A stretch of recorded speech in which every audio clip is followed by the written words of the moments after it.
la motivation du service. Est-ce que tu t'es déjà posé la question, pourquoi je fais tout ça? Pourquoi je sers Dieu avec autant de temps et autant d'énergie? Eh bien, c'est très important de toujours revoir ses motivations. Parce que je me suis aperçu de quelque chose, c'est que certaines fois, quand on sert Dieu, on sert les gens parce qu'on voudrait aussi qu'ils nous aiment.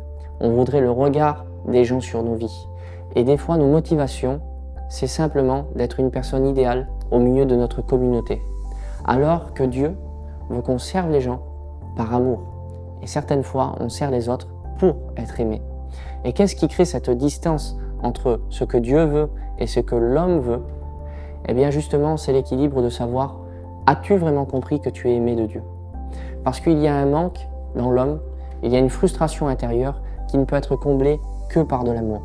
Et il sera comblé soit par l'amour de Dieu, mais si tu n'as pas compris que Dieu t'aime, ça laisse ta place à un vide et tu pourras essayer de le combler avec beaucoup de choses. Et certaines fois, même le service a pour objectif de combler avec l'amour des autres.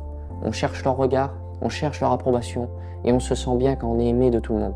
Mais aujourd'hui, tourne-toi vers Dieu et sens-toi aimé de lui. Ça te poussera à toi aimer les autres. Donc ne sers pas Dieu pour être aimé des gens, mais sois aimé de Dieu, ce qui te poussera à aimer les personnes qui sont autour de toi.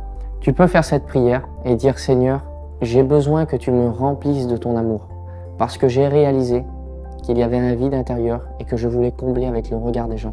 Je voulais combler avec l'amour de mon Église pour moi. Mais aujourd'hui, remplis-moi de ton amour afin que je puisse aussi aimer les autres à nouveau.